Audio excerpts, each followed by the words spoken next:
우리 함께 드리는 기도 한 목소리로 드립니다. 시작. 성령 하나님, 오늘 우리로 하여금 초대교회 시작일 사도행전을 함께 배울 수 있는 시간을 주심에 감사를 드립니다. 사도행전을 통해서 우리가 성령을 더욱더 사모하게 하시고 우리의 교회도 사도행전적인 교회가 되게 하시고 우리가 사도행전적인 삶을 살게 하여 주시옵소서. 성령 하나님, 우리가 함께 사도행전을 배우는 이 시간에 주님의 거룩한 성령께서 임하여 주시옵소서. 사도행전에서 제자들에게 임하셨던 성령의 능력을 기억하며 우리에게도 동일한 은혜와 충만함을 허락하여 주옵소서. 우리 주 예수 그리스도의 이름으로 기도드립니다. 아멘. 자, 우리의 목적 디모데후서 3장 14절 읽습니다. 시작. 너는 배우고 확신한 일에 거하라. 첫 번째, 믿음의 시작, 믿음의 확신, 성경을 읽고 배움으로 스러운 제자 되기, 말씀을 실천함으로써 성숙한 제자 되기, 말씀에 순종함으로써. 자, 우리 하나님의 말씀이 살아있고 활력이 있다. 이것을 어떻게 경험할 수 있는가? 히브리서 4장 12절 화면 보시면서 읽습니다. 시작. 하나님의 말씀은 살아있고 활력이 있어 좌우의 날선 어떤 것보다 예리하여 혼과 영과 및 관절과 골수를 찔러 쪼개기까지 하며 또 마음의 생각과 뜻을 판단하나니. 아멘. 자, 사실이 뭐라고요? 사실은 뭐예요? 어디에 기록된 거? 그렇죠. 성경에 쓰여져 있는 말씀이 사실이에요. 그죠? 그리고 이 사실을 놓고 해석하는 거를 뭐예요? 그죠? 의미를 찾는 거죠? 근데 해석하는 방법은 한 가지다? 여러 가지다. 여러 가지죠. 예, 다양한 해석을 할 수 있어요. 그 다음에 이것을 이제 실제로 적용은 뭐예요? 실천하는 거죠. 예, 적용. 예. 이렇게 하는 성경 공부를 비납법전 성경 해석 이렇게 하는 거예요. 비납법전 성경 공부. 예. 이거를 가장 잘 쓰는 사람들이 누구라고요? 메디컬 닥터들이에요. 예. 그죠? 예, 의사들이에요. 예. 의사들은 귀납법적인 방법으로 사람을 다루고 있어요. 그죠? 예. 그냥 프리스크립션 그냥 안 주잖아. 그죠? 네, 맞아요. 예. 다 조사를 해서, 그죠? 그리고 당신의 병은 뭐다 이렇게 하고 그러면 이런 프리스크립션을 준단 말이에요. 그럼 그 프리스크립션이 웍을 한다 안 한다 어떻게 알아요? 먹어야지. 그렇죠. 그 닥터가 프리스크라이브 해준 대로 그걸 따라가 봐야지 이게 이 약이 효과가 있다 없다 알 수 있죠. 네. 그러면 마찬가지예요. 이렇게 이 과정을 우리가 밟습니다. 자, 성경 암송 구절입니다. 오늘 사도행전 1장 8절 같이 읽어보는데 시작. 오직 성령이 너에게 임하시면 너희가 권능을 받고 예루살렘과 온 유다와 사마리아와 땅끝까지 이르러 내 증인이 되리라 하시니라. 아멘. 자, 여러분 이제 성경 우리 교재 과제 278쪽 278쪽 보십니다. 자, 1번 성경을 읽고 아래 가로에 맞는 내용을 정확하게 쓰세요. 사도행전 1장 5절의 말씀이죠. 요한은 뭐로? 물로 세례를 베풀었으나 너희는 몇 날이 못 되어 성령으로 세례를 받으리라 하셨네요. 물 성령이죠. 그 다음에 베드로가 오순절 설교를 하면서 인용한 선지자의 이름은 누구인가? 요엘이죠. 예. 그래서 좀 전에 우리가 부른 노래 그 찬양입니다. 예. 근데 그 찬양에 보면은 그 찬양도 그렇고 우리 성경 구절에도 보면은 재밌는 게 있어요. 다시 잠깐 돌아가면은 뭐예요? 자녀들은 예언하고 청년들은 환상을 보고 아비들은 꿈을, 이거는 성경에는 어떻게 돼 있어요? 노인들을. 네. 그러니까 노인이라고 꿈을 접으면 안 됩니다. 네. 네, 꿈을 꾸셔요. 그리고 지금 우리 저기 승훈이나 대대사는 지금 뭐를 해야 돼요? 네, 비전을 보는 사람은 비전을 가져야 되는 거예요. 여기 배일정 있다고. 우리 다 꿈꿔야 되니까. 그리고 지금 배일정 있으냐 세 분. 여기 세 사람은 엘렌 있으니까는 환상을 보시면 그 비전을 갖고, 이 환상의 다른 말이 비전이에요. 비전을 갖고 살아가야 되는 거예요. 그리고 노인들도 그냥 사는 것이 아니라 꿈이 있어야 되는 꿈. 네. 그죠? 네. 연령까지도 환상 봐도 돼. 네, 맞아요. 너무 젊어 보이시니까. 자, 물론 이제 나중에 물 세례와 성령 세례 뭐 이런 것들은 우리가 이제 좀 더 나중에 이제 또 공부를 또 할 시간들이 있을 거예요. 자, 세 번째, 나면서부터 못 벗게 된 성전 미문에서 구걸하던 사람을 베드로와 요한이 누구의 이름으로 일어나 걸으라 했는가? 나사렛 예수 그리스도의 그렇죠. 사도행전 3장 9절 나사렛 예수 그리스도의 이름으로. 그래서 이거를 우리가 잘 사용해야 합니다. 우리도. 네? 실제로. 네. 네. 그 기도할 때 언제 사용하면 좋을까요? 내가 어디가 아프거나 인생에 문제가 있거나. 그죠? 사단이 내 마음을 막. 그렇죠. 그건 맞습니다. 예. 내 마음이 막 동요가 되거나 뭐 진짜 분노되고 뭐 이런 그 사단이 막 그 역사할 때 그러면 꾸짖어야 되는 거죠. 나사렛 예수 그리스도의 이름으로 명하노니 이 악한 영아 떠나갈지어다. 이렇게 해야 되는 거예요. 예. 그래서 이거를 제가 말씀을 실습이라 그러는데 일종의 훈련입니다. 이게 훈련이 돼 입에서. 예. 그래서 아무 때나 그냥 나사렛 예수의 이름으로 그 명령하고 그럴 필요는 상황을 봐야죠. 이게 지금 내가 나사렛 예수의 이름으로 명해야 되는 상황인지, 아니면은 이게 지금 기원을 해야 되는 상황인지 이런 것은 분별력을 가져야죠. 그죠? 네. 자, 4번. 다음은 베드로와 요한이 공회 앞에서 고백한 내용입니다. 가로를 채우세요. 4장 12절이에요. 다른 이로서는 구원을 받을 수 없나니 B는 뭐예요? 다른 이름. 그렇죠. 다른 이름을 우리에게 주신 일이 없음이라 하였더라. 몇 절이죠? 예. 사도행전 4장 12절. 요 구절이 항상 우리 이제 이거는 우리가 오늘 좀 상의를 좀 토론하면 좋겠어요. 5번째, 자신의 밭을 팔아 사도들의 발 앞에 둔 사람은 누구인가? 요셉 하나. 예, 4장 36절이죠. 예. 그다음에 6번째, 자신의 재산을 팔아 사도들의 발 앞에 두었으나 그 값에 얼마를 감추어 성령을 속임으로써 죽임을 당한 부부의 이름은 누굽니까? 삽비라. 예, 5장 사도행전 5장 1절 10절에 나와 있죠. 이거는 사실 뭐 이 성경 구절을 읽어보면은 해답이 분명하죠. 뭐 이분들에게 내라 말하라 하지도 않았어요.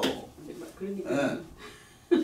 내라 말하라 한 말도 없고 자기들이 자발해서 냈어요. 네. 그런데 그것까지는 좋았는데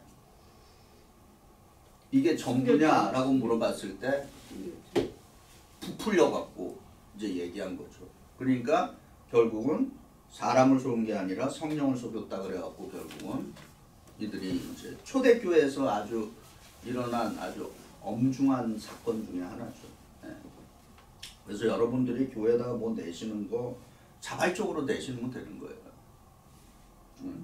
근데 이게 전부냐 그랬더니 아니, 전부도 아니면서 전부다라고 이제 하니까 이제 문제가 된 거.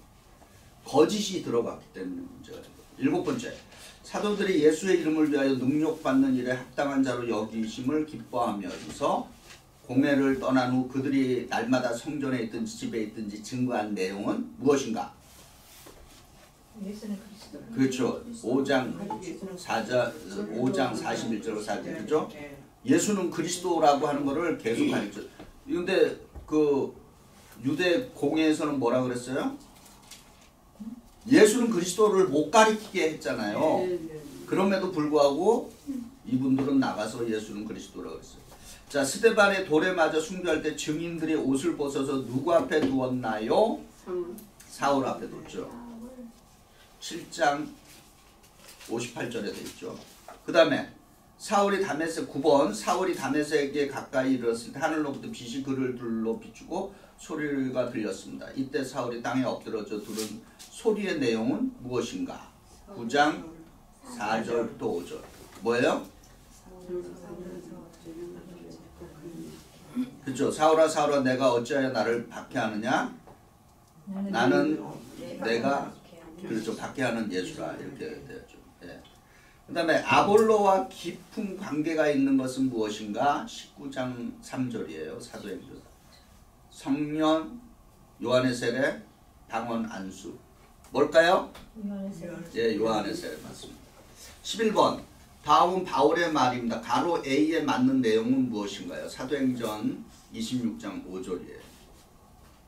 유대인들이 일찍부터 나를 알았으니 그들이 증언하려 하면 내가 우리 종교의 가장 엄한 팔을 따라 그렇죠? 바리새인 생활을 하였다고 할 것이다. 누가? 바울이. 그죠? 자, 이건 이제 13번. 요거는 이따가 나중에 우리가 좀 한번 토론을 해보죠. 사도행전 14장 12절에 보면은 다른 이름으로는 안 되고 오직 예수 그리스도를 통해서만 구원을 얻을 수 있다고 선언하는데 이것이 기독교인의 독선이 아닐까요? 이제 이렇게 했어요. 그러면 이제 이걸 우리가 한번 이 구절을 때문에 기독교를 되게 배타적이라고 그러고 이제 그런다는 비판을 받는데 그럼 이거에 대해서 우리가 좀 생각을 해봐야죠. 왜 어떤 배경에서 이런 말을 이런 말씀을 했겠는가라고 하는 것입니다. 목사님 제가 이걸 하면서 한 가지 just realize 전에는 몰랐는데 그 재산을 팔아가지고 거짓말하는 사람이 좀 아나니아고 또 사울의 눈을 이렇게 뜨게 한 사람도 아나니아라는 게 지금 몰랐어. 아니 다른 사람이 다른 동명이인. 이름이 똑같다는 걸 제가 몰랐어요. 성경에는 동명이인들이 예, 상당히 많아요. 예, 물론 다른 이름이 동일한 이름의 다른 사람들. 아나니아. 네. 자, 신약 성경 총 몇 권? 27권. 복음서는 모두 몇 권? 4권. 그러면은 이 4권 중에서 마태, 마가, 누가를 뭐라 그래요? 공간 복음. 영어로는 시납틱 가스펠이라고 불러요. 왜 공간이라 그럴까요? 같은 관점에서 봤어요. 같은 관점이 아니라 같은 내용들을 공유하고 있어요. 같은 내용. 같은 내용. 예. 그래서 우리가 시납틱 공간 복음이라 그럴 때는 마태, 마가, 누가를 포함하고 그러나 사복음서 그러면은 요한까지 들어갑니다. 그 다음에 사도행전. 근데 우리가 누가 행전이라고 그렇게 부르죠. 예. 그 이유가 뭐예요? 왜 누가 행전이에요? 같은 저자. 네, 같은 저자가 썼다라고 하는 게 이제 일반적인 그 학설이죠. 근데 서신들이 있어요. 서신은 뭐예요? 편지? 네, 편지예요. 실제적 편지예요. 그러면 쓴 사람이 있고 또 누가 있어요? 받는 사람이 있는 거죠. 예. 그러니까 서신은 이게 서신이 이렇게 있고 그다음에 마지막에 뭐가 있다?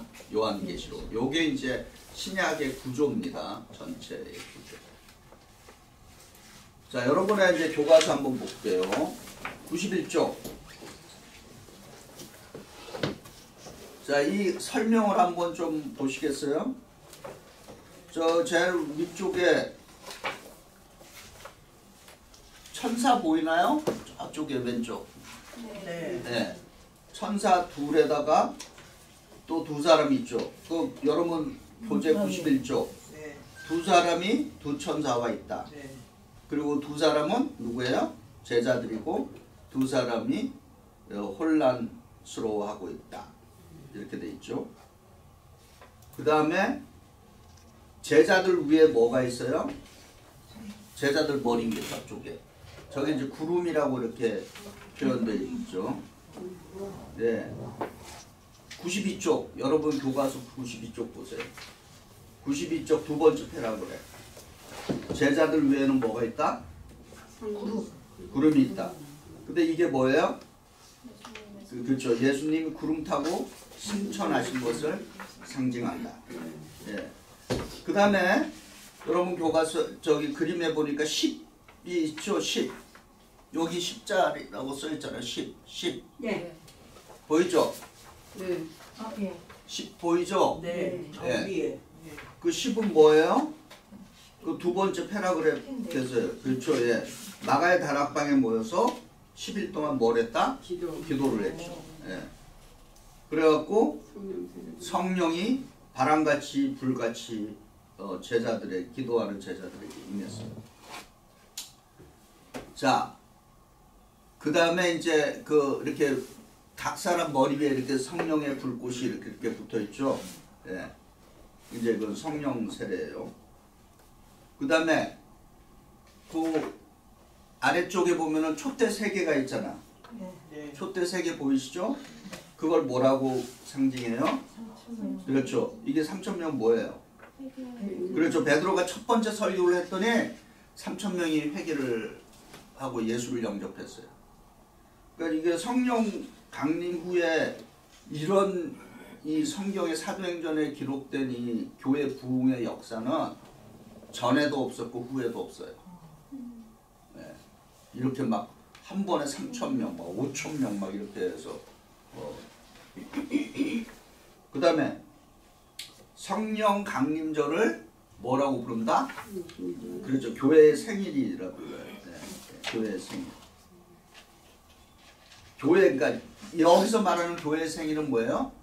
지구촌에 존재하고 있는 모든 교회의 생일을 그래서 오순절 강림, 성령 강림절, 펜티코스트는 다른 말로 교회의 생일이다. 혹시 이 교회의 생일을 아시는 분?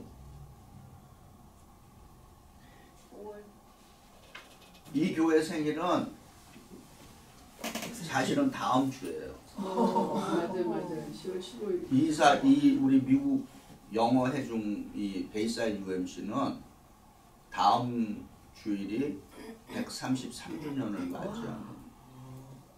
그러면은 우리가 이제 양 교회가 하나로 통합된 거는 언제예요? 작년 12월. 그 예배는 있지만 10월 15일에 아마 그 뭐예요? 차지 컨퍼런스. 네, 예. 그리고 이제 우리가 네, 그래서 다음 주는 그러니까 제가 그냥 발표만 하려고 그러고, 그러나 우리가 그 양 교회가 하나가 된 날, 그거는 좀 어떤 식으로 간에 좀 셀레브레이션 하면 좋지 않을까. 하다못해 뭐 친교 시간에 케이크를 뭐 자른다든지 뭐 양교회가 하나 된 날. 또 연합예배. 연합예배잖아요. 10일. 아니 다음 주는 아니다. 12월 첫 주죠. 12월 첫 지금 제 캘린더는 둘째 주. 작년에 둘째 주였어요. 둘째 주일 거예요. 네, 7일 날. 맞아. 12월 지금 현재 캘린더는 12월 8일이에요. 예. 양교회가 하나 된 날.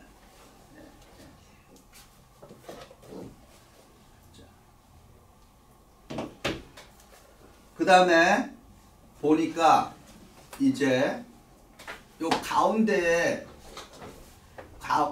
요 두 남자가 이렇게 악수하고 있잖아요. 예?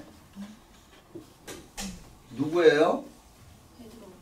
그렇죠. 한 사람은 베드로고 한 사람은 바울이에요. 누가 베드로인가? 왼쪽. 그죠? 네. 그 밑에 뭐라고 써있어요? 로마랑 헬라 이거는 바울을 얘기하는 거죠. 예. 예, 그래갖고 그다음에 이제 화살표들은 뭐예요? 복음 이제 전 세계로 복음이 이제 쫙 이렇게 확장돼 나가는 거죠. 근데 사실 여기에 이제 우리가 이 전 세계로 복음이 확장되어 나가는데 이게 중요한 분기점이 하나 있죠. 아니 이 복음이 세계화가 되느냐 안 되느냐 하는 우리 기독교 신약 성경의 최초의 회의가 열리죠. 안 됐어요? 아니 저기 사도행전에서 보면은 뭘까요? 야고보와 야고보를 예루살렘에 네, 그렇죠. 예, 그래서 예루살렘 회의가 최초로 열려요. 거기에 핵심이 뭐예요? 이방인들에게 할례를 하고 뭐 이런 거를 할 거냐 말 거냐 하는 뭐 이제 그런 거예요.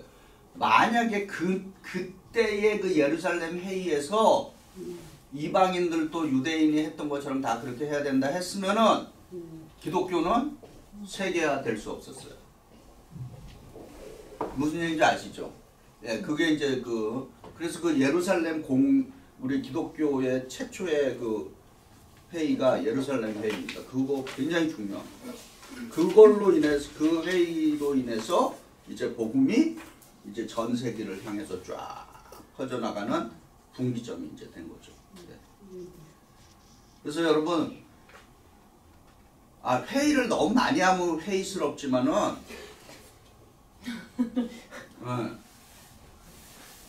진짜 회의를 너무 많이 하면 회의스러워요. 근데 제가 영어 회중과 한어 회중을 이제 여러 회를 경험했잖아요. 근데 영어 회중에서 그러니까 영어권에서 성장한 사람들은 회의를 안 하면은 병이 들어요. 무슨 얘기인지 아세요? 왜냐면 삶 자체가 그렇게 학교 교육 시스템이나 생활 자체가 이런 어떤 이렇게 디스커션과 이런 식으로 쫙 올라와서 생성된 문화이기 때문에 그 합리적인 회의의 과정을 거쳐야 돼요. 근데 거기에 이제 문제는 뭐냐? 제가 양쪽을 경험하면서 느낀 건데 그쪽은 너무 회의가 많다는 게 문제야. 네. 그래서 회의가 너무 많으면 진짜 회의스러워요. 근데 적당한 회의는 있어야 돼요. 네. 근데 또 반면에 한어 회중은 회의 문화가 아니라 뭐야? 탑다운 문화예요. 위에서 아래로 이렇게 전달을 해서 이렇게 하게 하는 문화니까 그러니 이제 그 차이가 굉장히 큰 거죠. 예.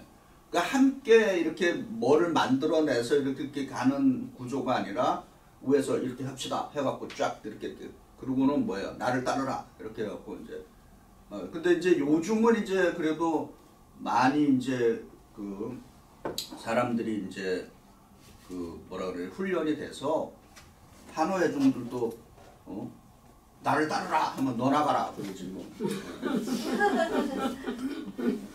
그게 쉽지가 않아요 요즘은. 그런데 어쨌든 좀 절충은 필요해요. 그래서 제가 회의는 좀 그러니까 횟수는 줄일 필요가 있어요. 너무 많아 회의. 그래서 그 커미디에서 좀 결정이 되면은 그걸로 해갖고 이렇게 쭉쭉쭉 가면은 훨씬 빠른데 이게 또 뭐예요? 커미디 결정을 또 A씨에 올리고 어떤 거는 그렇게 해야지. 예. 그러나 이제 어떤 거는 그냥 자체적으로 결정을 해서 이렇게 갈 수 있게 하면은 좀 뭐 덜 모일 수 있고 그럴 것 같아요. 아무튼 그거는 삶의 방식, 교육의 방식의 차이인 것 같아요. 예. 자, 그 다음에 화면 보세요. 누가 행전이라고 이제 졌어요. 요게 이제 중동 지금 우리가 말하는 초대교회의 이제 복음에 이제 확장되어 가는 그 내용입니다. 예. 보시죠.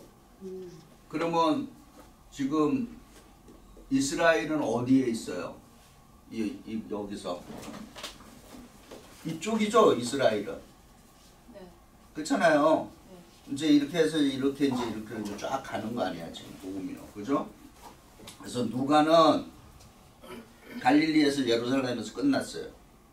근데 사도행전은 예루살렘에서 이제 땅 끝까지 이제 가는 거죠. 네. 그게 이제 지리적인 구조입니다. 그죠? 그래서 이제 여러분 이제 사도행전을 나누는 방법이 있어요. 인물 중심으로 나눌 수 있고 지리적으로 나눌 수 있습니다. 예. 그러면 인물 중심으로 갔을 때는 어떻게 되느냐? 전반부 1장부터 12장까지는 메인 피규어, 메인 캐릭터가 누구다? 베드로가 메인으로 등장해요. 그 다음에 이제 후반부는 거의 다 누구예요? 메인이 바울이에요. 아셨죠? 그 다음에 지리적 구분은 크게 세 가지로 나눌 수 있어요. 사도행전 1장 8절이 핵심 구절인데 뭐예요? 너희가 성령을 받으면 그렇죠? 예루살렘과 온 유대와 사마리아와 땅끝까지 이렇게 되는 거죠. 예. 그런데 우리가 지금 여기는 우리가 인트로덕션이니까 좀 디테일은 안 가는데 이렇게 생각하시면 안 돼요. 예루살렘 사역이 끝나고 유대로 옮겨가고 유대가 끝나면은 사마리아로 가고 사마리아가 끝나면 딴 곳으로 간다. 우리는 구조를 그렇게 생각할 수가 있어요. 그죠? 그러나 성경을 문장을 문법적으로 잘 놓고 보면은 어떻게 돼 있다?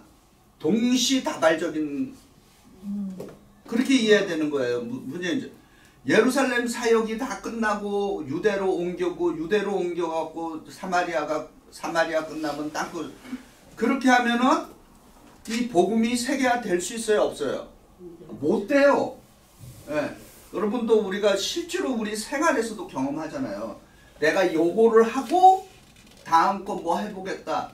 물론 그런 것도 있을 수 있어. 그러나 가만히 우리의 인생을 뒤돌아보고 리플렉션 해보면 알 수 있잖아요. 그죠? 예. 동시다발적으로 지금 일어나는 사건. 물론 어떤 그 강조점은 무게를 어디에 두느냐 그거는 있을 수 있어. 근데 생각을 우리가 예루살렘에만 집중하고 예루살렘이 딱 끝나면은 이제 다음으로 무빙 온 한다. 이 구조는 아니다라고 하는 거예요. 예, 성경 말씀은 이해되시죠? 마치 그 잔잔한 호수에다가 돌을 탁 던지면 어떻게 잔잔한 호수에 돌을 톡 떨어뜨려. 그러면 어떻게 돼? 물결이 나가는 거죠. 그런 그 이미지를 가져보시면 됩니다. 이해되시죠? 네. 그래서 우리가 이 하나님의 사역은 중심점은 있어야 된다. 강조점은 있을 때 그러나 예루살렘에만 집중하고 예루살렘이 다 끝난 다음에 딴 데로 옮겨가겠다. 그런 거는 결코 되지 않는다. 라고 하는 게 성경의 가르침입니다. 그래서 어떤 일이 생겼어요? 교회가 잘 성장했잖아요. 초대교회가. 사도행전에 보면은 막 3,000명, 5,000명 막 늘어나다가 갑자기 무슨 일이 생겼어요?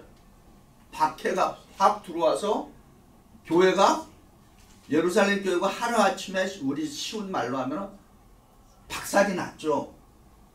그리고 교인들이 사도들 외에는 교인들이 다 어떻게 됐어요? 성경이 뭐라고 준 거예요? 흩어졌다 그랬어요. 그러면 우리가 생각할 때 흩어진 사람들이 뭐를 했는가?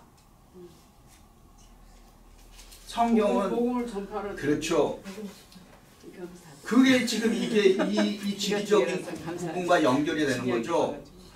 예루살렘이 잘 자라고 있었는데 분명히 예수님 뭐예요? 예루살렘과 온 유대와 사마리아와 땅끝까지 이르러 내 증인이 되라 이렇게 얘기했는데 예루살렘이 폭발적으로 성장하니까 성경은 그렇게 얘기는 하지 않아요. 그러나 우리가 충분히 영적으로 이해를 할 수 있습니다. 얼마나 좋아요. 예루살렘이 막 부흥하니까. 그러니까 뭐를 잊었다? 예루살렘에 집중하면서 예루살렘은 부흥에 도취돼서 어떻게 했다? 유대와 사마리아와 땅끝까지 이르는 것을 못했던 거지. 그러니까 무슨 일이 생겼어요? 성령께서 박해를 동원시켜갖고 교인들을 어떻게 했어요? 다 흩어버렸어요. 그리고 나서 교인들이 뭐를 깨달았어요? 성경은 그렇게 얘기하잖아요. 그러나 우리가 충분히 그거를 추론할 수 있어요. 흩어지니까 교인들이 비로소 이제 흩어져서 사방으로 복음을 전하게 됐다라고 하는 거예요. 그러니까 교회가 잘 부흥하고 성장할 때 뭐를 해야 된다?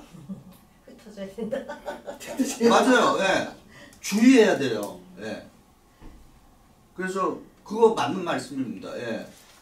부흥하고 잘할 때 빨리 우리가 어떻게 하면은 이 전도 선교 지향 쪽으로 갈 수 있는가를 빨리빨리 생각을 해야 돼요. 그렇지 않으면은 무슨 일이 생긴다? 사도행전에 따르면은 뭐예요?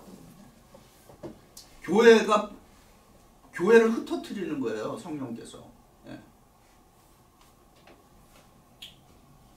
그런 일이 있었으면 좋겠네요. 자, 그 다음에 이제 보죠. 누가와 사도행전의 특징입니다. 이제 누가복음과 연결된 사도행전의 특징. 이제 첫 번째가 누가행전에는 뭐를 많이 강조하고 있다? 기도예요. 기도. 네. 그리고 제가 지난주에도 설교로 말씀드렸지만 예수님의 사역은 기도로 출발해요. 이거 누가복음 3장 21절이 뭐에 대한 내용이에요? 예수님이 세례 받으시고 하늘이 열릴 때 기도하셨어요. 그리고 이거 그다음에 누가복음 23장 46절은 뭐예요? 예수님이 십자가에 달리시고 마지막 돌아가실 때, 그죠? 하나님 아버지여 내 영을 아버지 손에 맡긴나이다 하고 이제 마지막 기도를 드리고 숨을 거두시는 거죠. 그러니까 예수님의 지상 사역은 기도로 출발하고 기도로 마쳤다라고 하는 거예요. 그 다음에 사도행전 1장 14절 같이 읽어봅니다. 시작. 여자들과 예수의 어머니 마리아와 예수의 아우들과 더불어 마음을 같이하여 오로지 기도에 힘쓰더라. 아멘. 이것이 이제 그 오순절 성령 강림의 이제 그 시초가 되는 거죠. 며칠간 기도했어요? 모두 모여서? 열흘간. 그렇죠. 예. 부활 승천하고 열흘간. 그게 이제 그래서 그날이 이제 오순절이 이제 오순절 날 임하게 된 거죠. 자, 그다음에 사도행전 2장 4절 같이 읽어봅니다. 성령 충만과 전도. 시작. 그들이 다 성령의 충만함을 받고 성령이 말하게 하심을 따라 다른 언어들로 말하기 시작합니다. 아멘. 자, 오순절 성령 강림은 성령을 받고 그들이 이제 복음을 전하는 사람들로 바뀌게 됩니다. 그냥 전하는 사람이 아니라 뭐가 됐다? 증인이 된 거죠. 증인. 증인. 예. 증인이라는 말에서 순교라는 말도 나왔죠.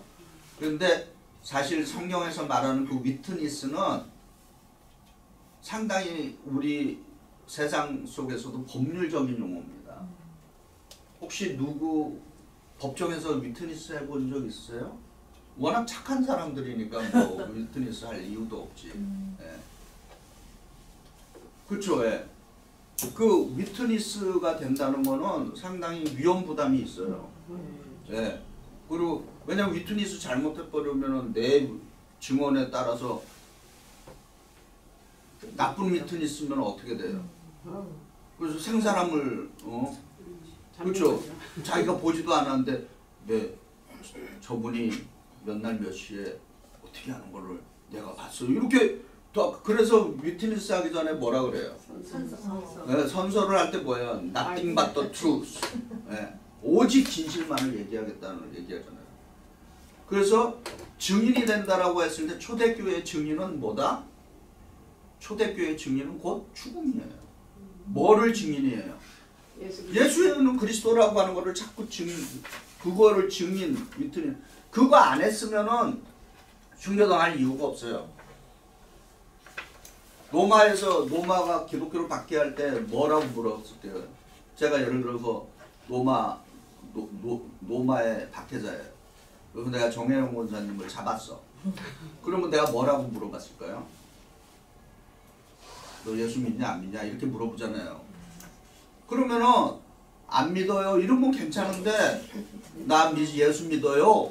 그러면은 이거 끝난 거예요 이제. 그죠? 예, 그렇게 해서 죽은 거예요. 그리고 또 뭐가 있어요? 로마는 황제를 숭배하라고 그랬잖아요. 근데 기독교인들이 어떻게 했어요? 황제 숭배를 거부했어요. 예.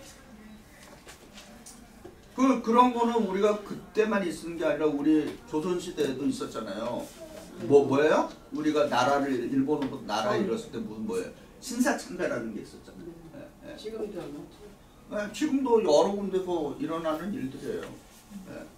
그러니까 증인이 된다라고 하는 것은 고백한다라고 하는 것 때문에 그래서 우리 기독교를 다른 말로 뭐라 그래요? 고백의 종교라고 그러는 거예요. 예. 왜냐 고백하지 않으면 괜찮아요. 내가 예수 믿는지 안 믿는지 그냥 숨어서 살고 아무 말도 안 하고 입 딱 닦으면 괜찮지. 근데 그거를 성경은 원해요 안 해요? 입 딱 닦으라는 아니죠. 고백하라고. 네. 내 증인이 되라라고 얘기했잖아요. 네. 그 다음에 이제 이 정치적인 변론은 뭐냐? 사도행전에 지금 내가 이제 성경 구조를 쭉 한 게 유대인들이 어떻게 했어요? 바울을 죽이려고 이제 했잖아요. 그죠? 그 사도행전 보면 유대인들이 틈만 나면 바울을 어떻게든지 잡아서 죽이려고 했어요. 그럴 때마다 무슨 일이 생겼어요? 사도 바울은 도망갈 수 있어요. 도망도 가고 잡혀서 또 매도 맞고 그 다음에 죽을 고민. 사도 바울은 시민권이 어디예요? 로마 시민. 이중 국적을 갖고 있는 사람이죠. 유대인이면서 동시에 로마 시민권을 갖고 있었어요. 그래서 사도 바울이 뭐를 썼어요? 로마 시민권의 자격을 사용했죠. 그죠? 그래서 나를 황제 앞에 가서 재판을 받게 해달라. 그렇게 했죠. 그래서 그 사도 바울을 로마로 압송하게 되는 거예요. 왜냐하면 유대법으로 그를 할 수가 없었어. 그런데 무슨 일이 생겨요? 그 당시 총독들은 사도 바울에 대해서 어떻게 얘기했어요? 죄가 없는 거예요. 자기들이 봐서는. 이거는 유대인들 사이에서 문제지 로마라고 하는 제국의 입장에서 사도 바울을 봤을 때는 이건 죄가 없는 사람인 거야. 그래서 이 베스도라고 하는 사람도 자 사도행전 이거 예를 하나 들었어요. 사도행전 25장 25절 같이 한번 읽어보겠습니다. 화면 보시면서 시작. 나는 베스도 살필 건대 죽을 죄를 범한 일이 없더이다. 그러나 저가 황제에게 호소한 거로 보내기를 작정하였다. 그러니까 로마의 제국의 입장에서 봤을 때는 사도 바울이 로마 시민권자였고 그리고 자기들이 신문을 해봐도 이거 뭐 죽일 사람이 아닌 거야. 근데 유대인은 어떻게 해요? 죽이라 그래요. 그리고 뭐라 그래요? 천하를 어지럽히는 자라고 얘기하잖아요. 예. 그리고 그 전염병과 같은 인간이라고 사도행전에 기록되어 있어요. 예. 그 영어로는 뭐예요? 패스트와 같은 존재라. 근데 그래서 이 사도행전에는 이 정치적인 변론이라고 하는 말은 뭐예요? 로마는 사도 바울을 보호하려고 그랬고 유대인들은 어떻게든지 간에 죽이려고 했고 그런 이제 특징이 있습니다. 그 다음에 오순절 성령 강림과 바벨탑 사건의 이제 비교를 좀 하려고 그래요. 바벨탑 사건 알죠? 네. 자, 바벨탑 사건의 키워드는 혼돈이라고 표현할 수 있어요. 그리고 오순절 성령 강림은 유니티입니다. 그러니까 이걸 어떻게 우리가 받아들일 수 있냐면은 바벨탑 사건을 역전시킨 사건이 바로 오순절 성령 강림입니다. 바벨에서는 무슨 일이 생겼어요? 자, 11장 창세기 11장 1절과 9절 같이 읽어봅니다. 시작. 온 땅의 언어가 하나요 말이 하나입니다. 그러므로 그 이름을 바벨이라 하니 이는 여호와께서 거기서 온 땅의 언어를 혼잡하게 하셨습니다. 여호와께서 거기서 그들을 온 지면에 흩으셨더라. 자, 바벨의 핵심은 뭐예요? 언어가 하나여서 하늘에 닿는 탑을 쌓는 것이었잖아요. 근데 하늘에서 어떻게 했어요? 이거 보니까 이것들이 언어가 하나니까 이거 안 되겠구나. 그래갖고 언어를 혼잡하게 해갖고 바벨 탑 쌓는 거를 중단하고 온 세상으로 흩어지게 됩니다. 그러니까 이제 언어의 일종의 성경에서 말하는 언어의 기원이죠. 이제 다양한 언어. 전 세계 언어가 지금 수천 가지인 거 아시죠? 네. 근데 위클리프라고 하는 선교단체 들어봤어요? 네. 위클리프라고 하는 선교단체가 있는데 그분들은 핵심 뭐냐? 성경 66권을 전 세계의 언어로 다 번역해냈는데 그들의 미션입니다. 왜 그렇게 하냐면은 그들의 그러니까 우리가 예수님이 마지막 종말이 온다 그렇게 얘기했잖아요. 근데 그 위클리프는 분명히 그렇게 얘기해요. 세상 종말이 언젠가 그것은 위클리프 선교단체에서는 그렇게 얘기해요. 지구상에 존재하는 모든 언어가 성경 66권으로 다 번역될 때 비로소 마지막이다. 이렇게 그들은 믿고 그래서 그 사람들이 제일 많이 하는 일이 뭐예요? 번역을 하는 거예요. 근데 여러분 번역자 하나 길러내는 거 돈 들까요? 안 들까요? 엄청 들어요. 그러니까 지금 전 세계에 존재하는 언어가 뭐 2,000 몇 개인가 3,000 몇 개라 그러는데 그러면 그거를 공부를 해야 될 거 아니에요. 그래갖고 그거를 이제 그래서 실제로 우리처럼 이게 66권의 성경을 갖고 있는 민족은 생각보다 굉장히 적습니다. 100 몇 개도 안 될 거예요. 그러면 뭐를 갖고 있는가? 우리가 말하는 쪽복음들을 갖고 있어요. 한 권씩.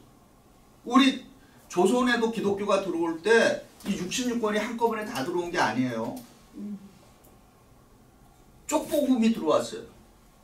마태, 마가, 누가, 요한 이렇게 하나씩 딱 이렇게 그게 이제 나중에 딱 하나로 한 묶음으로 이제 뭉쳐진 거지. 처음에 들어올 때는 쪽복음으로 들어왔다라고 하는 거예요. 그래서 아무튼 근데 오순절에서는 무슨 일이 생겼다? 사도행전 2장 4절과 8절입니다. 같이 읽어봅니다. 시작. 그들이 다 성령의 충만함을 받고 성령이 말하게 하심을 따라 다른 언어들로 말하기를 시작하니라. 우리가 우리 각 사람이 난 곳 방언으로 듣게 되는 것이 어찌 됨이냐. 아멘.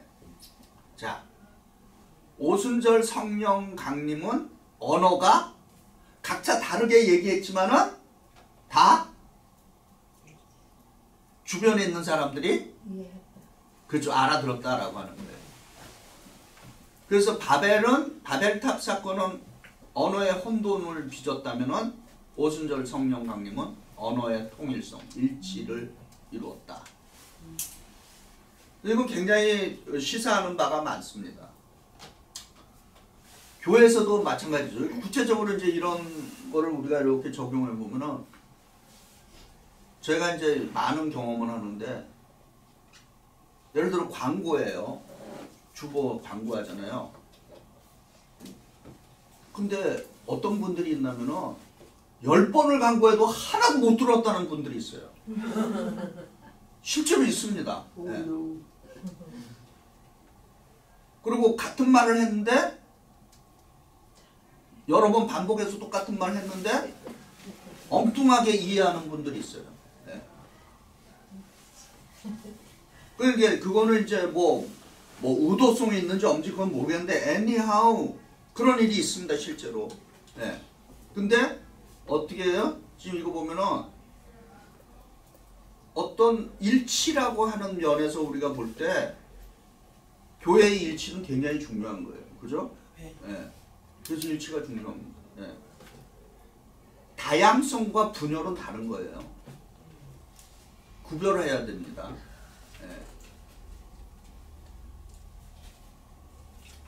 이해하시죠? 다양한다는 거와 분열한다는 거는 완전히 다른 스토리입니다. 그런데 뭐예요? 다양성은 우리들을 건강하게 해줄 수 있어요. 왜냐하면 복음서 자체도 다양하잖아요. 마태, 마가, 누가, 요한이 있듯이. 그러나 분열은 성경은 뭐예요? 성령과 사단의 역사의 차이가 있습니다.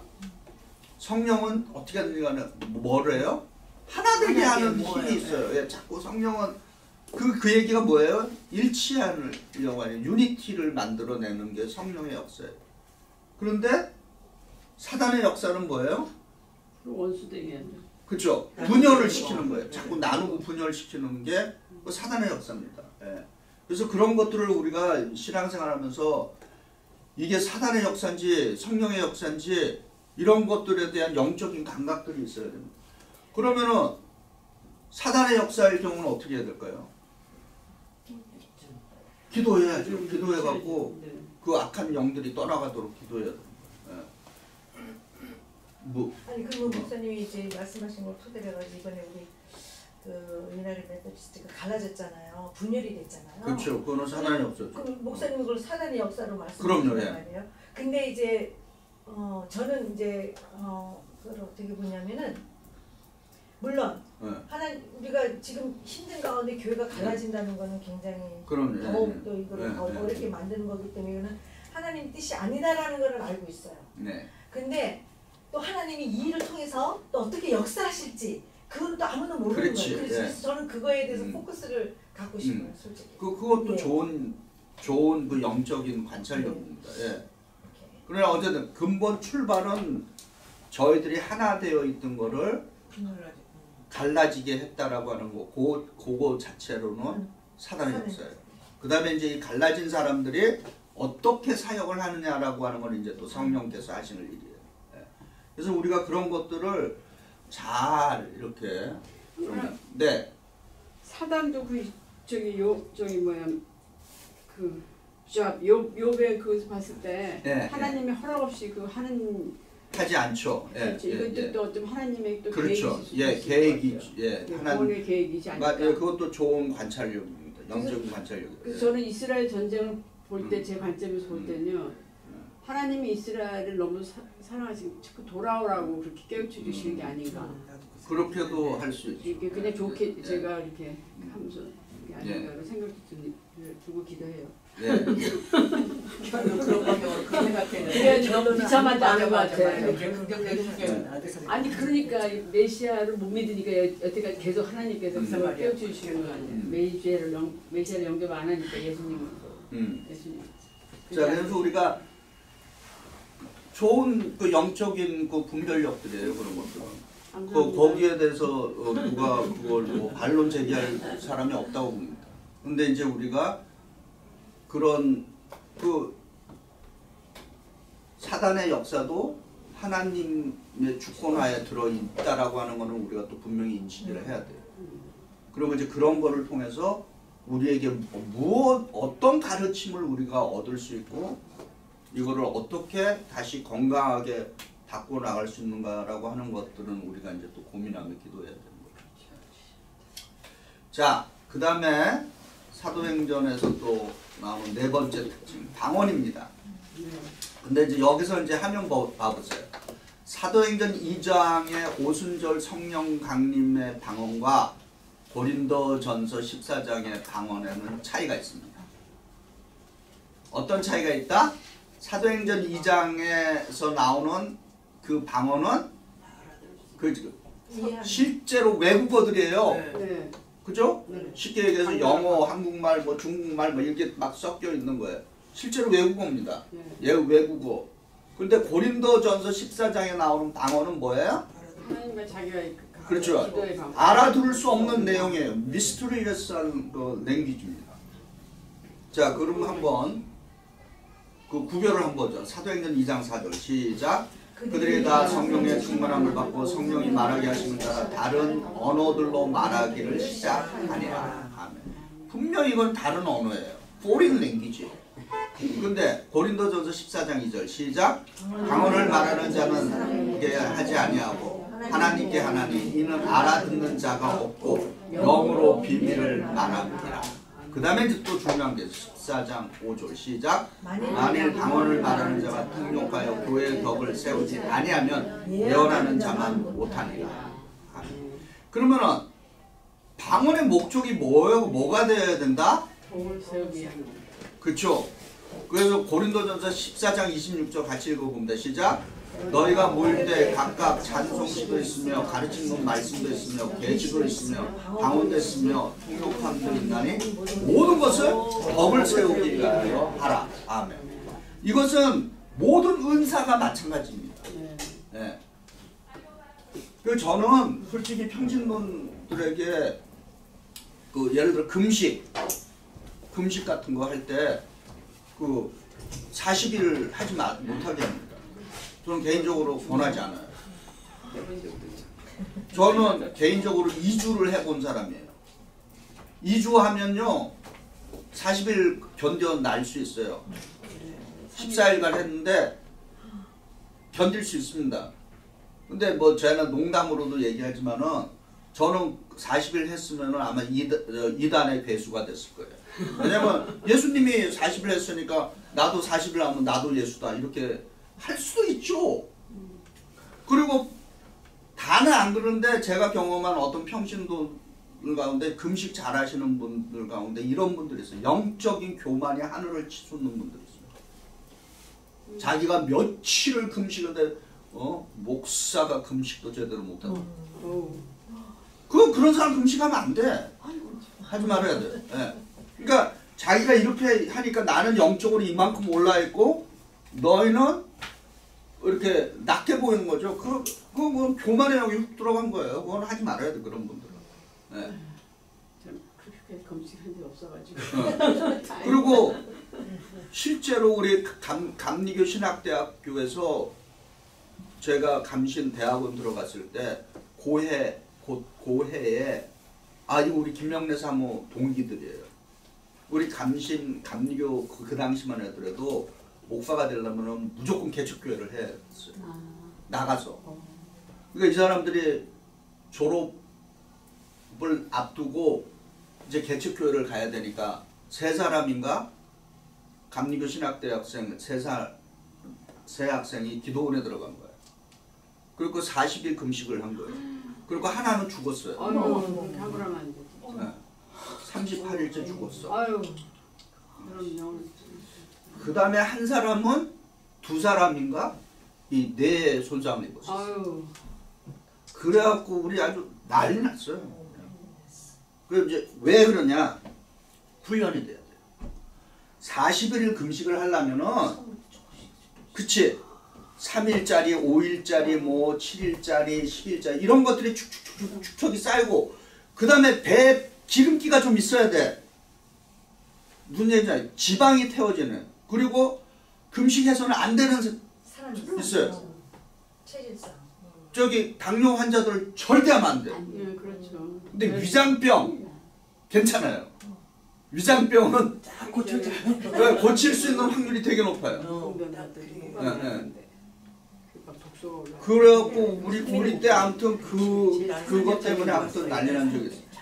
근데 아무튼 교회에서 무슨 어떤 일을 할 때 우리가 가장 이 은사들을 이제 이거는 단순히 방언 은사뿐만 아니라 모든 은사의 목적이 뭐여야 된다? 덕이에요, 덕. 이게 되게 중요합니다. 네.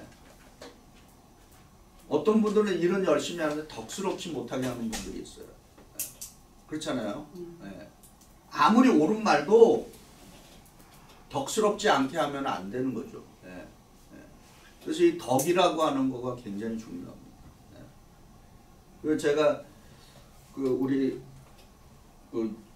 감독님, 한국의 감독님 한 분이 계신데 오래전에 돌아가셨죠. 그분이 우리 젊은 이제 목사들 앞에서 제가 30대인데 이제 은퇴하신 감독님이 저희 이제 한테 얘기한 말 중에 참 저한테 이렇게 와닿는 말씀 중에 하나가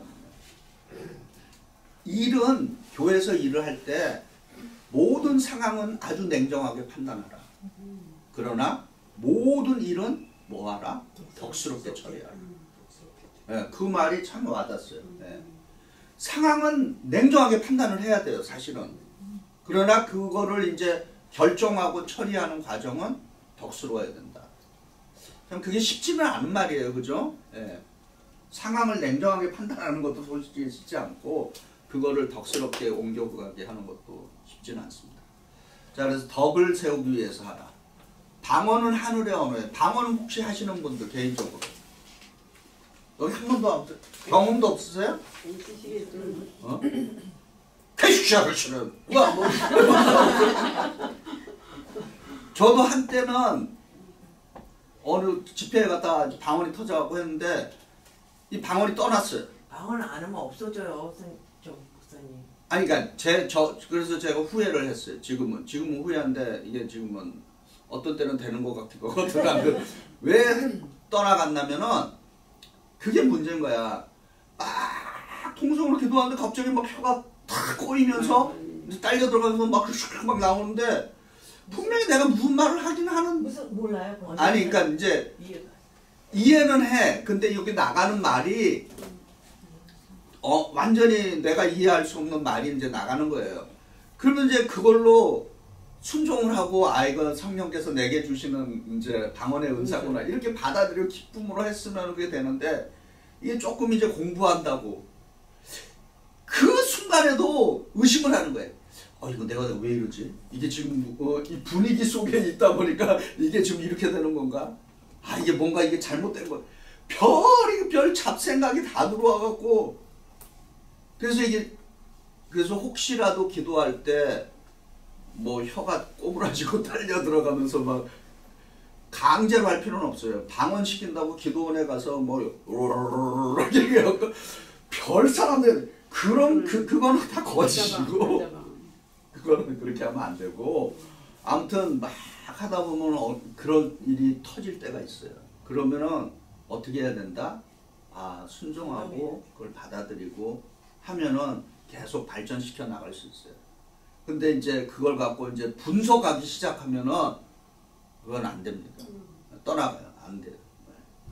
근데 이제 방언으로 노래하시는 분들도 있고 방언으로도 그리고 방언으로 기도하면은 오래 할 수 있어요.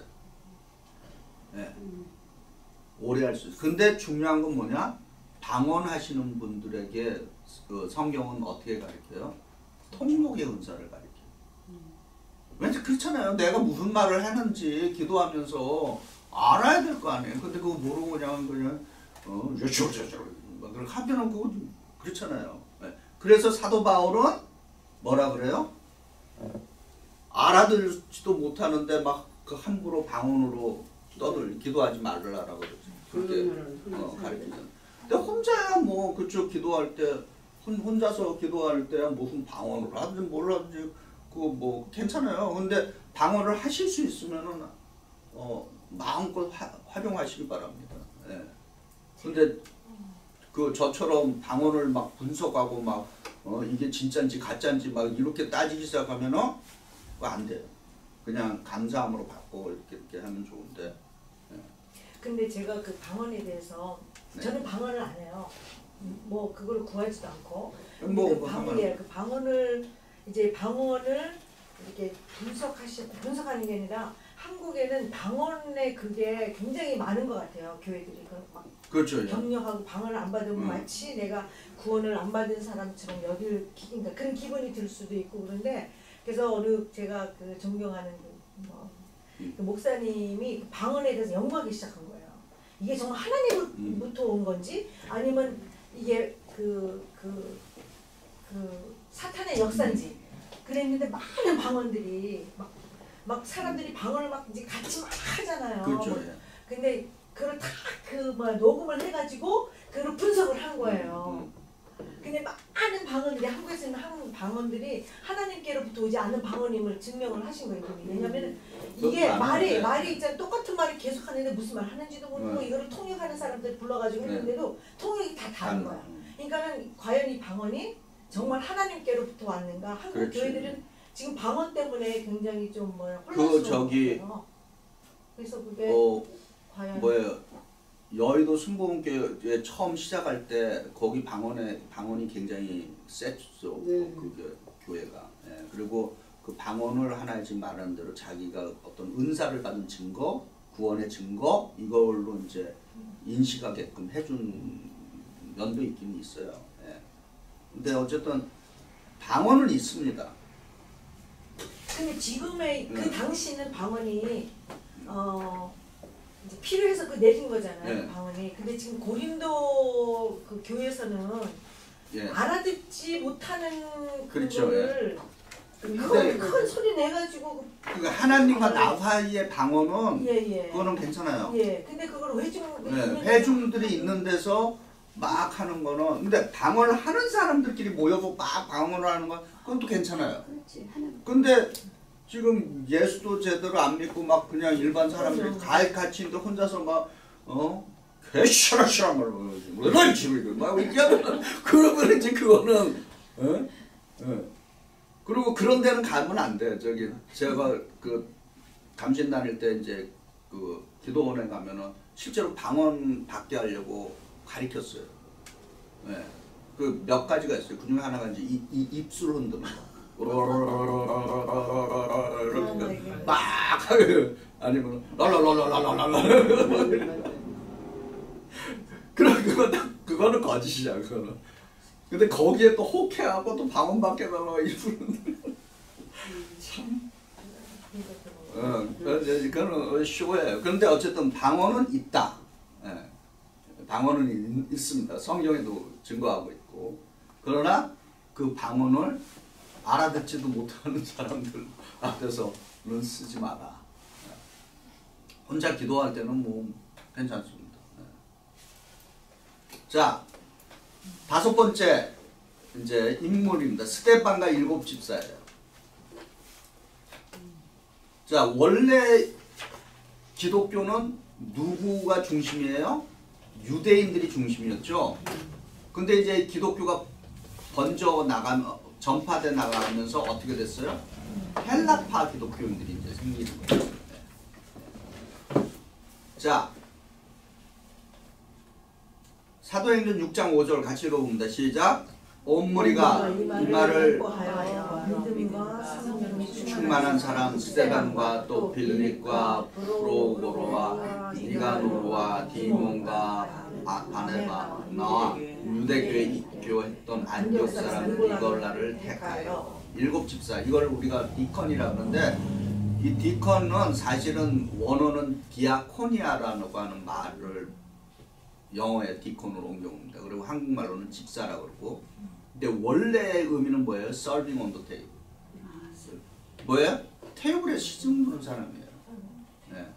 원래 그런 의미가 있어요. 네. 그런데 놀라운 거는 이 사건의 배경이 어떻게 됐어요? 밥 먹는 것 때문에 문제가 생긴 거예요. 초대교회도. 네? 왜냐면 헬라파 가부들에게 제대로 공급이 안 가는 거야. 그러니까 이제 그래서 그 뭐예요? 사도들이 일곱명의 리더를 세웠죠. 그렇지. 예. 우리가 하나님의 기본적인 말씀을 제껴놓고 이런 공개하는 일에만 하는 거가 이게 적당치 않다. 네. 그래갖고 이제 7 집사를 선택. 이게 이제 우리 신약에서 말하는 이제 직분 제도의 이제 하나의 또 출발점으로도 많이 사용하는 부분이죠. 그런데 놀라운 것은 이 집사들이 행했던 사역은 밥 나르는 사역이 아니라 말씀 전하는 그렇죠. 말씀이 더 기록은 이렇게 뽑은 이유는 뭐예요? 성령 충만한. 이제 뽑아갖고 이렇게 목적은 뭐냐? 그치? 구제하고 가난한 사람 돕기 위해서 이렇게 뽑았는데 실제로 기록된 사역을 보면은 말씀 사역이라는 거죠. 네. 결국은 기독교의 최초의 순교자도 이 스데반이 왜 죽었어요? 돌에 맞아 죽었는데 뭐 때문에 죽었어요? 말씀 전파하다가 죽은 거잖아요. 네. 근데 목사님 스데반이 그 유대교인 아니었어요? 어떻게 너무 잘 알아가지고 유대 그러니까 유대파 헬라인이라고 봐야지. 아 유대파 헬라. 아, 여기는 유대파 헬라를 미국 사람 유대파. 오케이.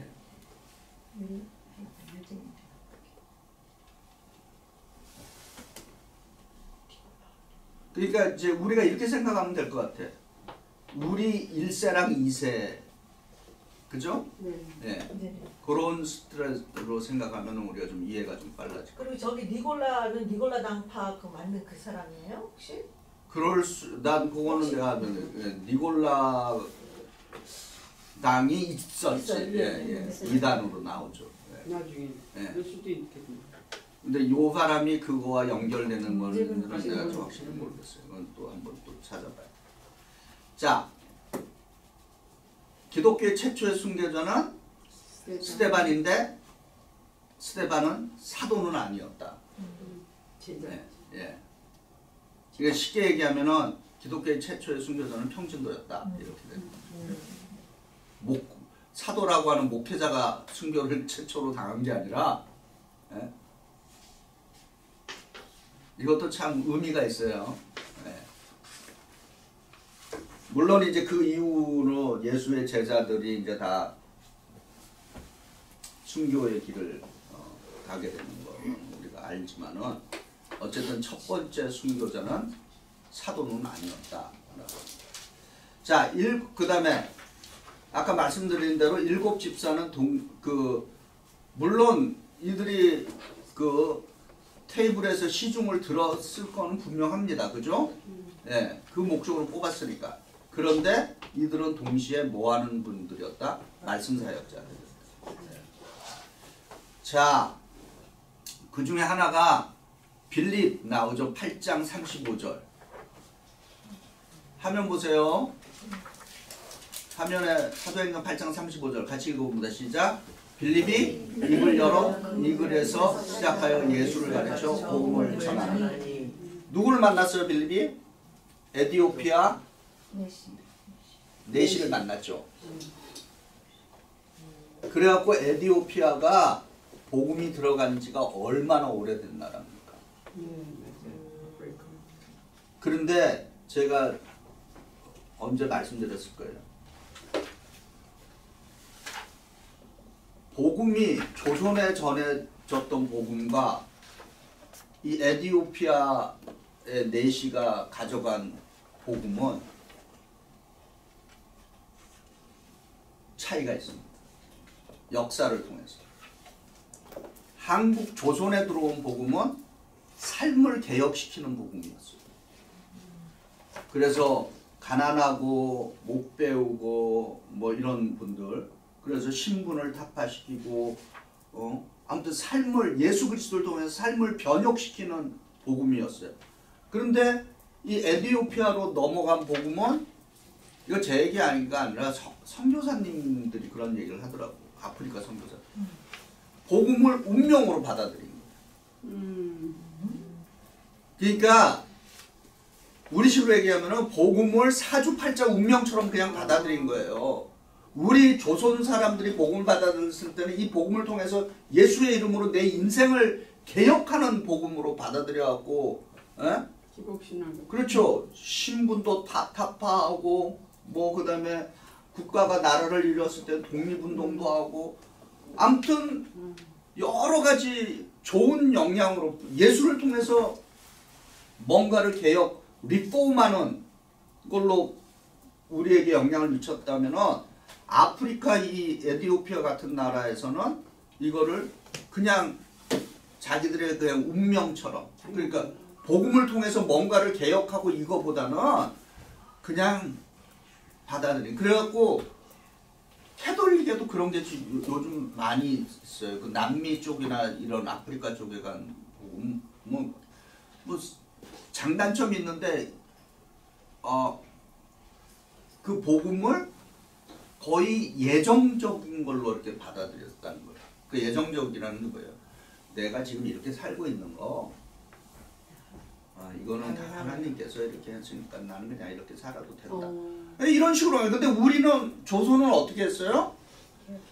그렇죠. 이게 아니죠. 예수를 통해서 나도 좀 꿈도 꾸고 막 이렇게 하고 막 이러는데 그런 큰 차이가 있는 거예요. 그래서 같은 이게 에티오피아는 실제 존재하는 나라 아니에요 오늘날. 근데 지금 복음이 지금 이때 들어갔으면 지금 얼마나 오래됐습니까?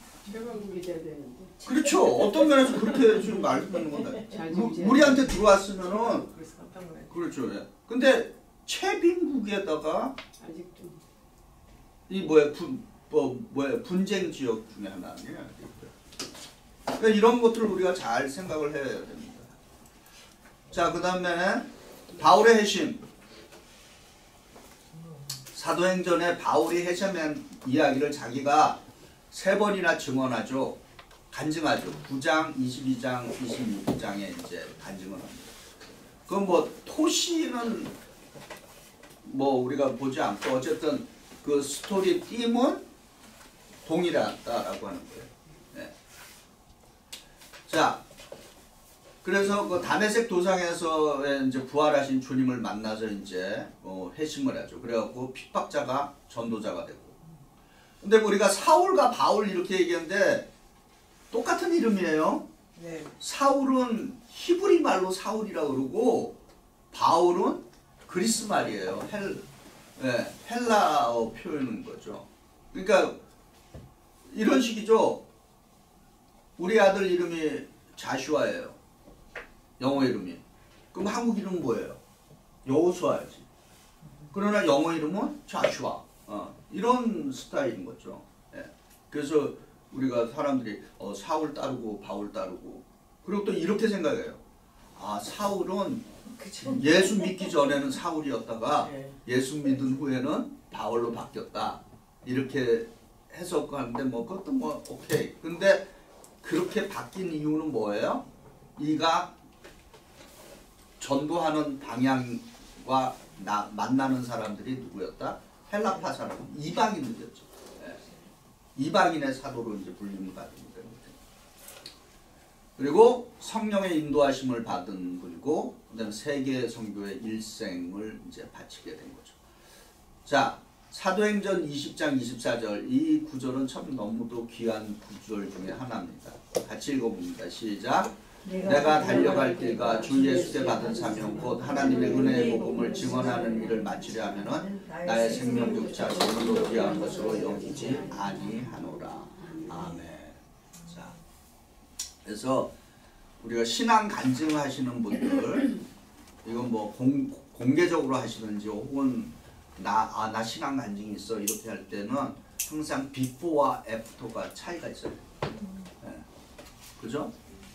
뭔가 신앙 간증을 하려고 하고 남에게 영향력을 선한 영향을 끼치려면은 전과 후가 분명히 차이점이 있어야죠. 네. 그게 신앙 간증의 포인트입니다.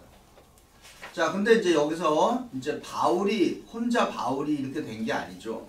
바울을 만난 사람들이 있습니다. 바울을 위대한 사도로 만든 인물들이 있어요. 물론 그분이 이제 하나님이에요. 첫 번째는. 자, 사도행전 9장 15절부터 16절 시작 읽어봅니다. 시작. 이 사람은 내 이름을 이방인과 임금들과 이스라엘 자손들에게 전하기 위하여 택한 나의 그릇이라. 그가 내 이름을 위하여 얼마나 고난을 받아야 할 것을 내가 그에게 보이리라. 이게 이제 하나님의 부르심이죠. 이걸 우리가 하나님이 이렇게 불렀다는 말을 다른 말로 뭐라 그래요? 콜링이라고 그러죠. 그걸 소명이라고 그러는데 소명. 네. 그래서 소명은 내팽개칠 수 있다 없다? 없어요. 소명 받은 거는 이거는 소명은 쉽게 그 뿌리치거나 뭐 그만두거나 할 수 있는 그거는 소명이 아니에요. 소명은 뭐예요? 내가 달려갈 길을 달려가는 죽는 날까지 그 길을 가는 게 그게 소명입니다. 네. 그 다음에 이제 스데반이에요. 스데반이 어떤 영향을 끼쳤을까? 자, 사도행전 7장 58절 59절 시작. 성을 밖으로 내치고 돌로 칠세 증인들이 옷을 벗어 사울이라는 천생의 팔아 뱉으니라. 그들이 돌로 스데반을 치니 스데반이 부르짖어 이르되 주 예수여 내 영혼을 받으시옵소서. 아멘. 자, 근데 여기는 그런 말은 안 해요. 근데 스데반의 옷을 어떻게 했다? 사울을 바라보고. 그래, 사울을 바라보고. 근데 이 사울이 스데반이 죽는 모습 봤잖아요. 아마 성경은 그렇게 증언하고 있지 않지만 우리가 이렇게 그 구절을 상상을 해보면은 사울이 큰 충격을 받았던 거야. 야, 어떻게 죽으면서 저렇게 스데반이 그잖아요. 하늘이 열리고 그다음에 뭐 주여 예수님처럼 죽잖아요.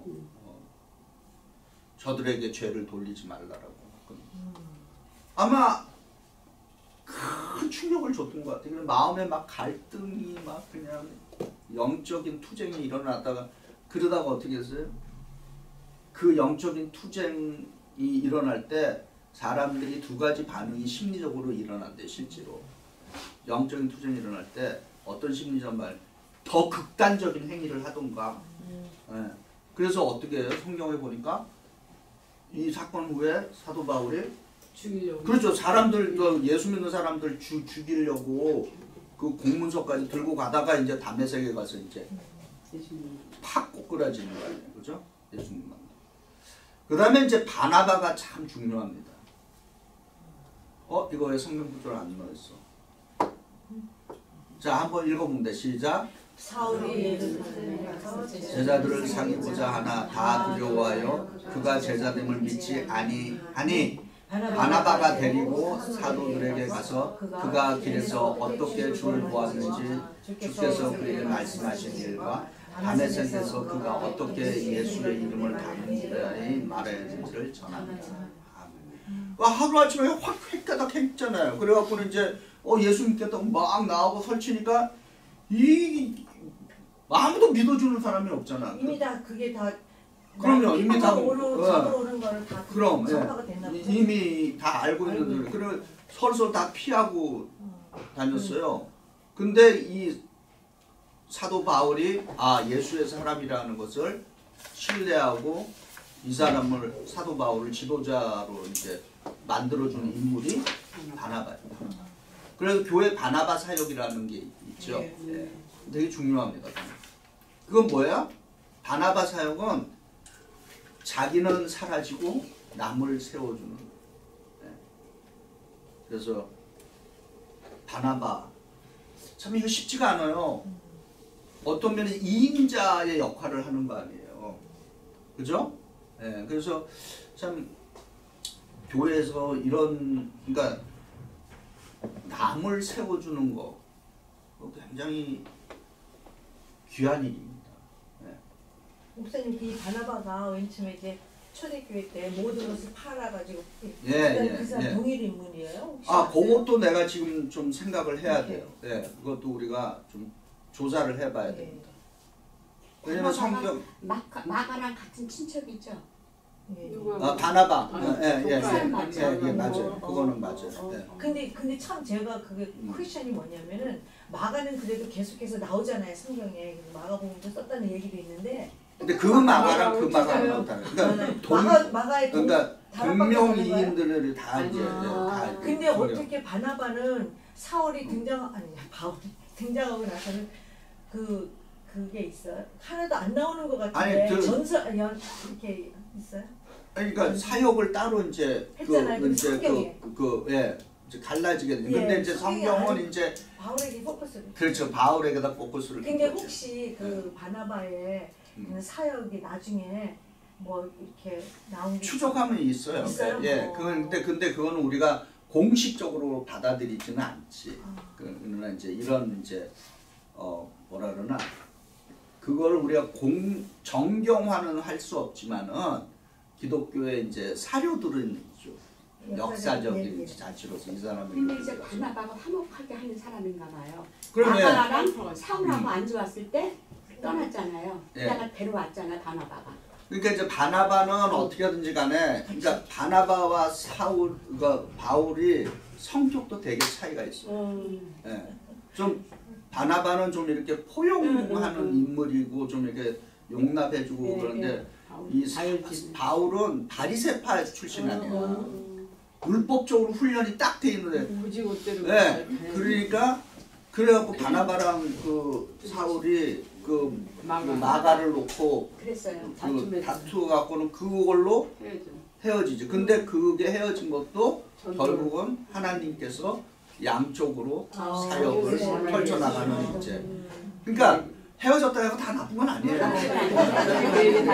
바나바의 그래서 그러니까 바나바의 성격은 남을 세워주는 남을 세워주고 좀 포용성 있는 인물이라면은 바울은 칼 같은 일종.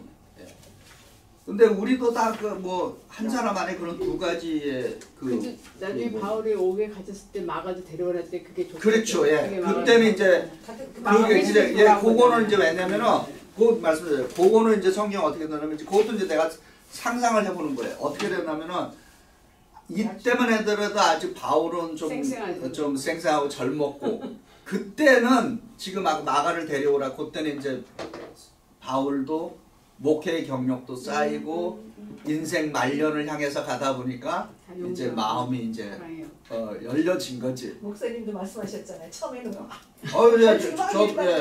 저는 저기 30대 40대 요때 목회할 때는 싸움 많이 했어요. 그래서 특히 임원회 할 때 진짜 막 해서는 안 되는 말까지도 막 그 집사 군사 장로님들한테 막 그 대놓고 그런 식으로 신앙생활하지 말라고. 미국에서?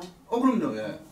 저는 미국에서 아주 많다는 여기서부터 여기. 한국에서 전도사 생활했고 그냥 여기 와서 다시 시작했거든. 그래서 근데 그 많이 나중에 이제 경험이 쌓이고 많이 그러니까 이제 좀 영적인 근육도 붙고 그래서 그냥 좀 이해하는 폭이 넓어지고 아유 그렇지 그럴 수도 있지. 그리고 막 쫓아가서 당신 나오지 말라고. 당신은 교회를 망치는 사람이니까. 그리고 이제 싱크 막 그런 식으로 얘기했어요. 그리고 우리 김영래 사모는 회의만 가면은 이제 무슨 얘기? 긴장을 해서. 무슨 얘기? 그래서 근데 뭐 사람들이 다 시간이 지나면서 또 변합니다. 근데 그 얻은 결론은 뭐냐? 그렇게 해서 그러니까 사람을 잃어요. 그렇지.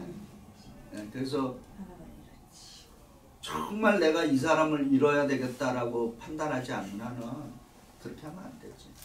어쨌든 덕으로 할 수 있는 한은 최대한을 다하는. 그러고는 그래서 지금은 이렇게 합니다. 무슨 일이 있으면 내가 할 수 있는 일은 최대로 하고 그리고 나머지는 하나님께서 해주셔야 되는 거지 뭐 어떻게 하겠어요. 그렇게들 생각하고 있습니다. 자, 아나니아도 이제 사울에 대해서 어떻게 생각했는지 한번 볼까요? 자, 사도행전 9장 17절 18절. 이거 내가 왜 이거 성경 구절을 어디서 여기 있어요. 몇 절이에요? 9장 26절. 9장 26, 27, 27. 자, 9장 17, 18절 읽어봅니다. 시작. 아나니아가 떠나 그 집에 들어가서 그의 이스라엘 형제 사울아 나를 보내어 즉시 사울에 눈에서 비늘 자, 요 9장 17절 곧 이전에는 어떻게 됐을까요? 그 요전 그 성경 돌수건사님 한번 보세요. 9장 몇 절이요? 9장 17절 이전에 15절이요. 어떻게 되죠? 주께서 이르시되 가라 이 사람. 그 14절. 여기서도 주 이름을 부르는 모든 사람을 결박할 권한을 대제사장들에게서 받았나이다. 그러니까 그게 아나니아가 성령께서 이렇게 바울한테 가라 그러니까 두려워서 못 간 거죠. 저 사람 뭐 저런 사람인데 그랬더니 이제 주께서 아나니아를 이제 보내준 거죠. 그다음에 이제 이런 분들만 게 아니라 이제 나중에 우리가 로마서를 보면 사도 바울의 사역을 도운 수많은 인물들이 쫙 로마서에는 또 기록되어 있습니다. 그러니까 사역은 결코 혼자 하는 게 아니에요. 주변의 인물들이 같이 막 이렇게 해서 이제 사람을 만드는 겁니다. 자, 이렇게 해서 바울을 만드는 또 바울과 또 친한 또 누디아 뭐 그죠? 예. 누디아는 누구예요? 그러니까 우리 식으로 얘기하면 오늘날 우리 식으로 그 당시에는 자주상사죠. 우리 시대로 얘기하면 뭐예요?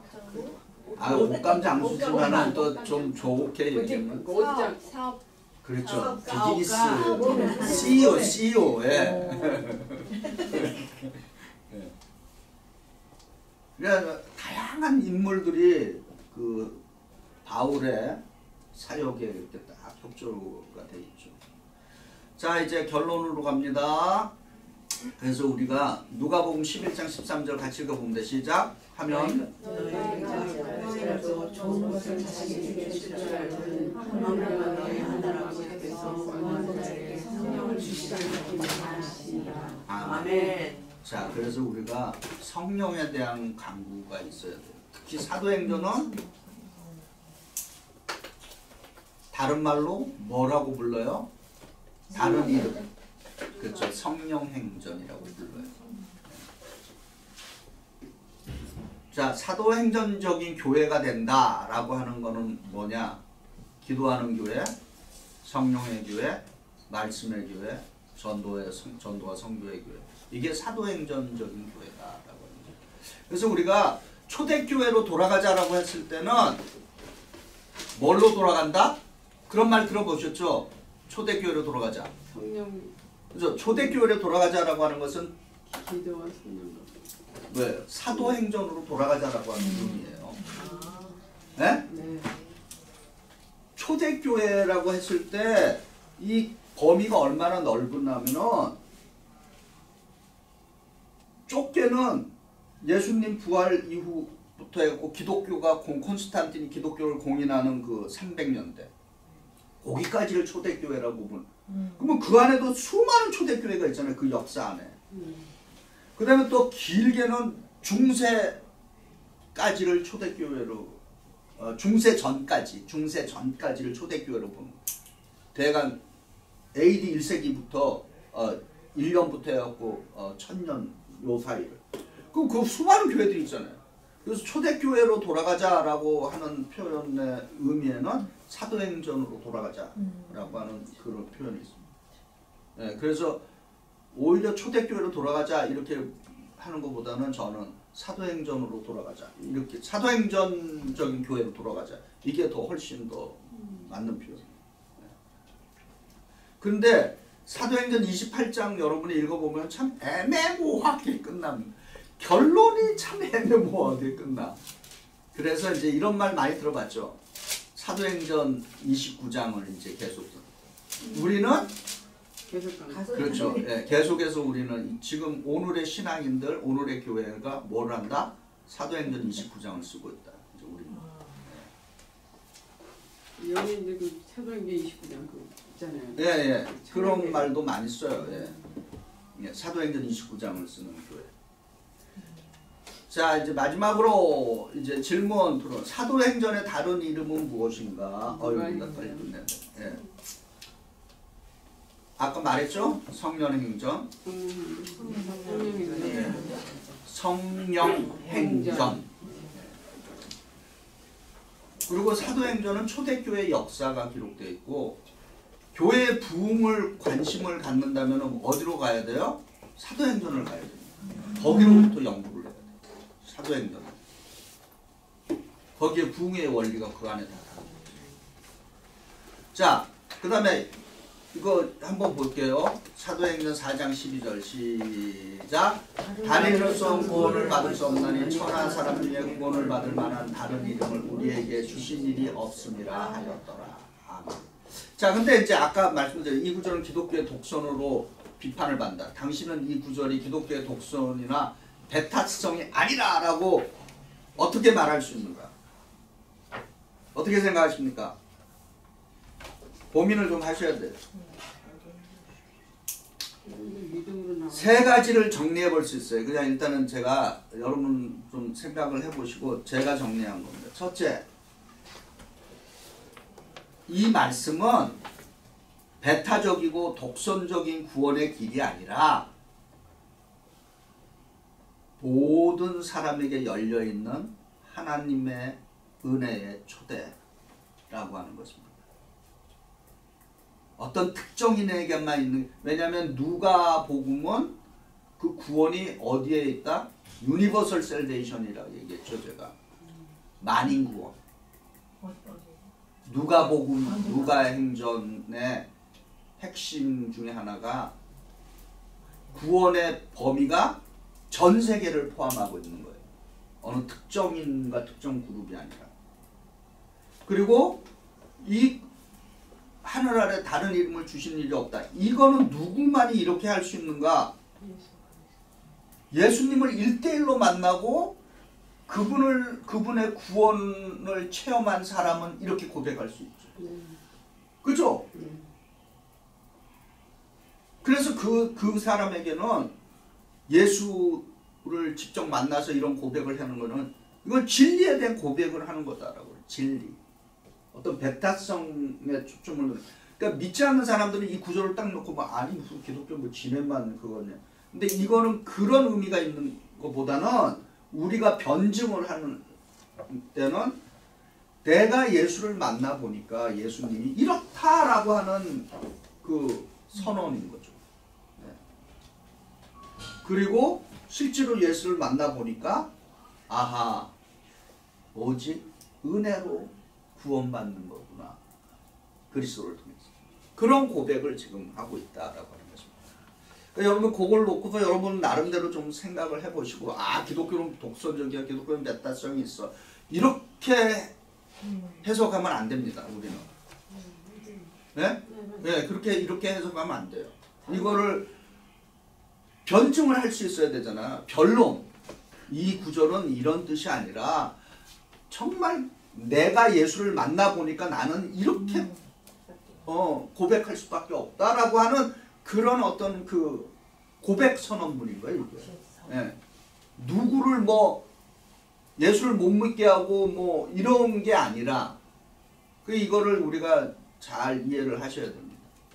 자, 우리 함께 기도드리고 마칩니다. 시작. 성령 하나님, 사도행전 2장의 말씀처럼 성령께서 강하게 역사하셔서 우리가 날마다 기도와 말씀에 힘쓰게 하시고 서로 교제하며 떡을 떼고 필요한 것을 나누고 주님의 사랑을 실천하는 교회가 되게 하여 주옵소서.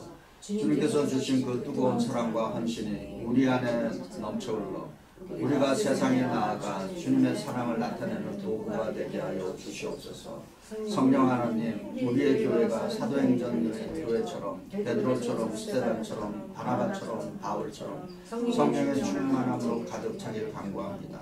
그래서 주께서 명하셔 주신 예루살렘과 온 유대와 사마리아 땅끝까지 나가는 성교적인 교회가 되게 하여 주시옵소서.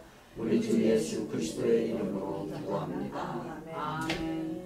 네, 하나님께 영광 돌립니다.